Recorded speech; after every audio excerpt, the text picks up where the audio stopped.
un enlèvement, des femmes payées au SMIC à 55 ans et un patronat soutenu par l'État. Cette histoire, celle qu'on va vous raconter dans cette vidéo, c'est celle de la grève historique de Vert Baudet.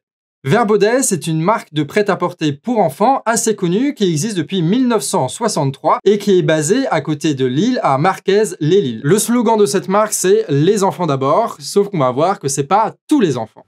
C'est vrai pour tous les enfants, sauf ceux des salariés. Ils n'en ont rien à faire que les nôtres manger leur faim. C'est ce que dit Sandrine, 48 ans, 26 années d'ancienneté dans la boîte pour un salaire de 1 200 € net par mois. Et c'est un témoignage qu'elle a accordé à Inès Belkacem dans un article de Street Press. Un très bel article, encore une fois, de la part de Street Press. On a l'habitude avec eux. Je vous mets ça en description. Et l'une des particularités de cette usine de Vert Baudet, c'est que c'est une usine de textile qui emploie majoritairement des femmes. Et dans cet article de Street Press, il y a énormément de témoignages, dont celles qui travaillent dans le rez-de-chaussée, et c'est assez révoltant.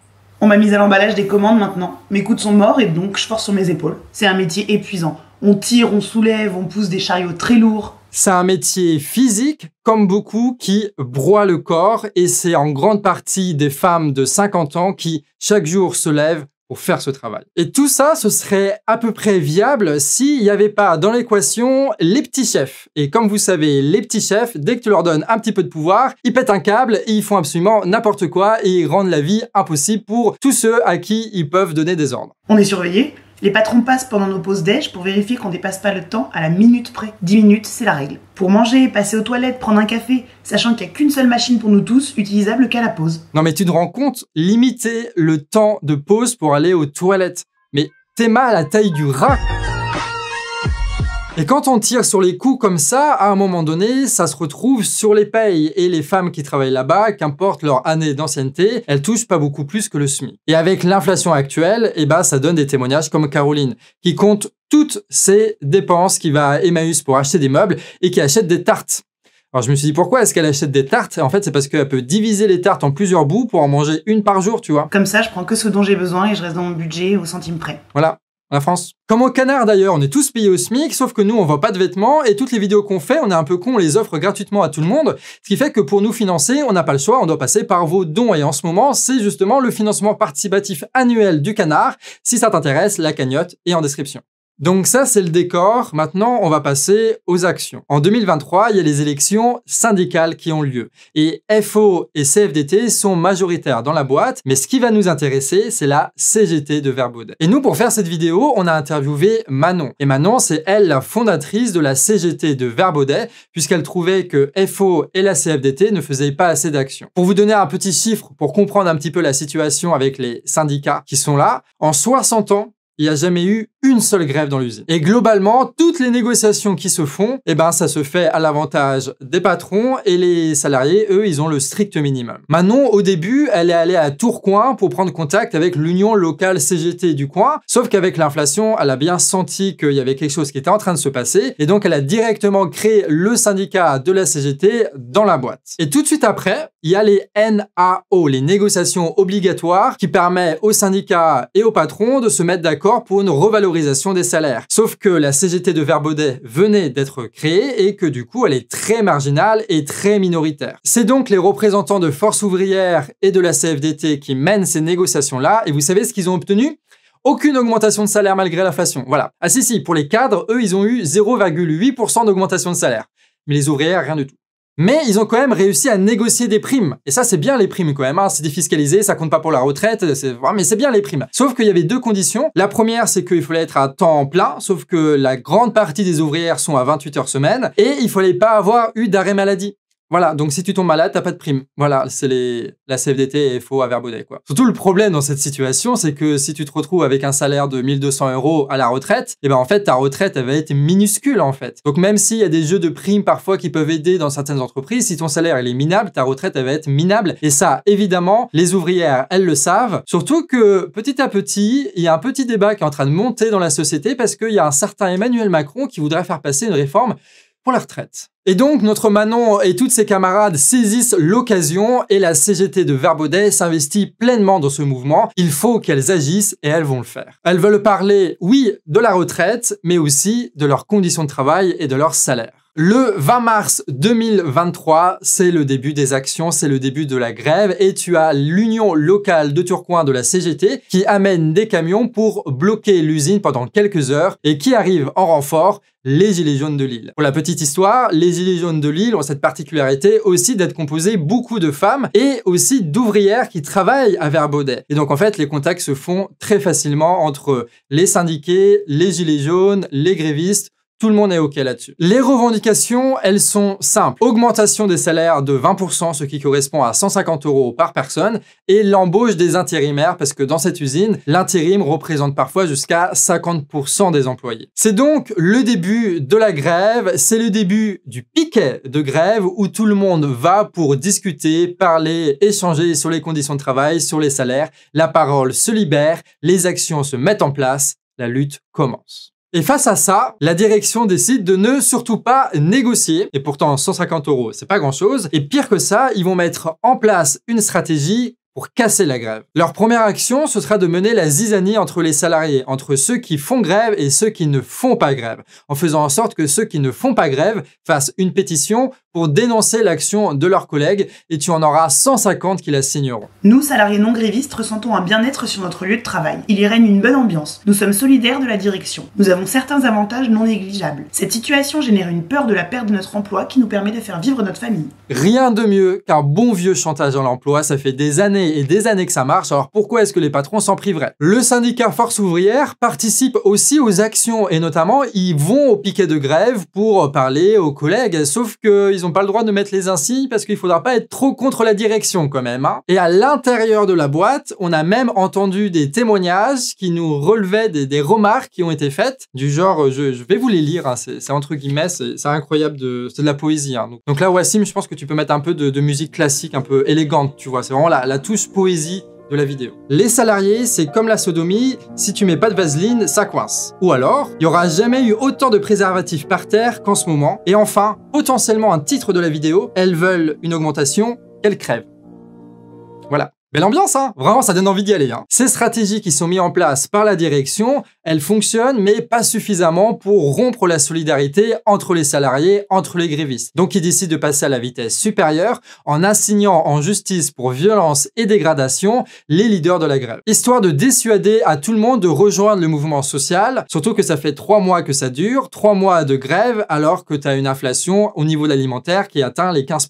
Donc, vous imaginez quand même la force et la détermination que ces meufs elles ont par rapport à ce. Enfin, c'est impressionnant quand même. Hein. Mais s'il y avait que ça, encore ça irait. Le 24 mars et le 17 avril, c'est la police qui vient pour dégager le piquet de grève. La police pour casser la grève. La direction, elle va même jusqu'à payer des huissiers pour qu'ils viennent sur le terrain constater les dégradations que le piquet de grève aurait commis. En plus de ça, la direction recrute jusqu'à 80 intérimaires pour remplacer les salariés qui sont en grève, ce qui est parfaitement illégal, mais ils le font quand même. Sauf que la justice française va donner raison à la direction, évidemment, puisqu'ils ont plus de fric et de meilleurs avocats.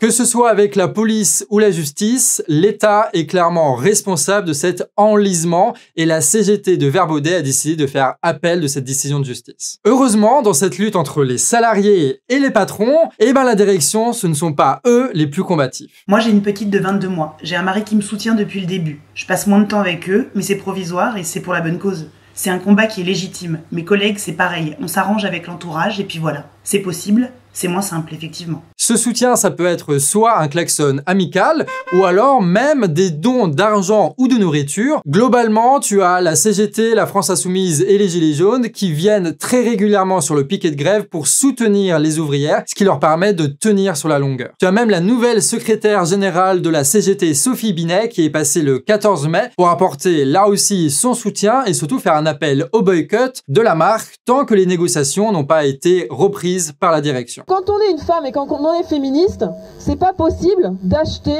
des vêtements, des articles, des choses pour nos enfants à une entreprise qui exploite d'autres femmes, à une entreprise qui brise le droit de grève et qui recrute des intérimaires pour remplacer les grévistes, à une entreprise qui refuse de payer les femmes à leur juste valeur et qui ne les respecte pas dans leurs conditions de travail. Et donc moi j'appelle ici au boycott de Verbaudet. Et avec tout cet emballement médiatique et tout le travail qui a été fait par les grévistes, et du coup tu as les non-grévistes qui commencent à sortir de la boîte et à poser des questions pour savoir si oui ou non ce que dit la direction direction à propos des grévistes est vrai, pour vérifier un petit peu les informations. Et que leur répondent les grévistes, je cite, « C'est avec nous que vous prenez vos postes depuis des années, c'est avec nous que vous rigolez, on est juste en grève, on n'a pas changé. » Ce qui casse totalement la propagande de la direction. Bref, cette lutte, elle est belle, elle se trouve à côté de Lille, à Verbaudet, mais l'histoire va pas s'arrêter là. On aurait aimé finir cette vidéo-là, vous dire que tout va bien, qu'ils ont réussi à négocier, qu'ils ont eu des augmentations de salaire, sauf qu'il s'est passé des choses le 15 et 16 mai. À ces dates-là, le conflit a atteint un point de non-retour. Et ça, c'est Mediapart qui nous raconte ça dans un article qu'ils ont publié le 19 mai. Là, ce que vous voyez, c'est la police française qui met au sol les ouvrières de Verbaudet, qui les piétinent eux et leurs affaires, et qui vont même jusqu'à pratiquer un plaquage ventral, une technique qui a déjà tué beaucoup de personnes dans le monde et en France. Et le syndicaliste que vous voyez là, il n'est pas mort, mais il a reçu des coups au visage et il a l'épaule luxée.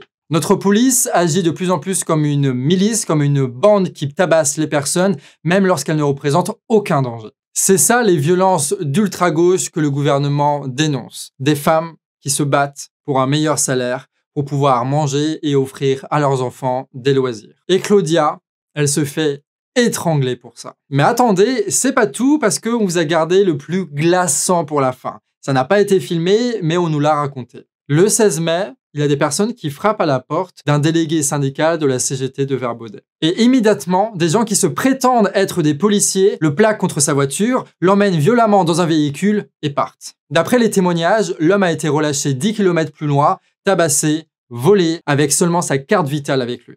On ne sait pas qui a commandé ce commando punitif et évidemment, la direction de Verbaudet nie totalement les faits. N'empêche qu'aujourd'hui, on se retrouve avec un délégué syndical qui organisait les grèves pour le salaire à Verbaudet, qui se retrouve dans une situation post-traumatique à ne plus pouvoir sortir de chez lui à cause du stress. Pourquoi est-ce qu'on vous raconte cette histoire? On ne veut pas juste raconter quelque chose de triste pour se morfondre et pour pleurer. En fait, ce qui se passe à Verbaudet est significatif de quelque chose qui est en train de se préparer. Partout en France, tu vas avoir des gens qui vont commencer à faire grève pour les salaires dans toutes les entreprises. Pourquoi? Parce que leur salaire ne leur permettra tout simplement plus de vivre. Et ça, tout le monde le sait. Tout le monde le sait. L'inflation va produire des grèves.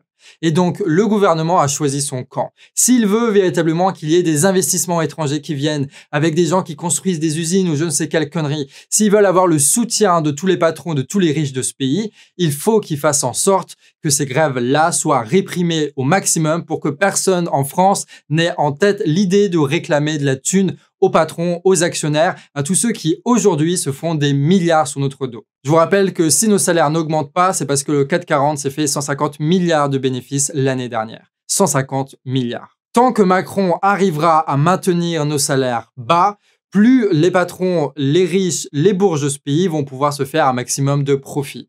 Alors oui, ils peuvent réprimer le mouvement social. Oui, ils peuvent passer par des syndicats qui vont trahir. Oui, ils peuvent envoyer les flics pour détruire nos piquets de grève. Oui, ils peuvent organiser des commandos pour réprimer les grévistes. Oui, ils peuvent faire tout ça. Ils l'ont fait à Verbaudet. Qu'ils le fassent dans toute la France entière quand on se mettra tous à faire grève. Ce que Verbaudet nous apprend, c'est que si on veut y arriver, il faut y aller tous ensemble en même temps. Et si on veut se solidariser avec eux, le meilleur moyen, partager la vidéo, c'est important, mais surtout le meilleur moyen, c'est vous aussi de rentrer en grève et de réclamer un meilleur salaire et des meilleures conditions de travail. Parce que c'est notre pognon et on va pas les laisser partir avec pendant que nous on crève de faim. Et n'oubliez pas, en description, vous trouverez le lien vers notre cagnotte qui est ultra importante pour nous, tout simplement parce que c'est avec cet argent qu'on va pouvoir continuer à faire des vidéos comme vous venez de voir. Des vidéos qui prennent du temps parce qu'il y a le témoignage à récolter, il y a la recherche à faire, il faut recouper les sources, il faut écrire la vidéo, il faut la tourner, il faut la monter, il faut la diffuser.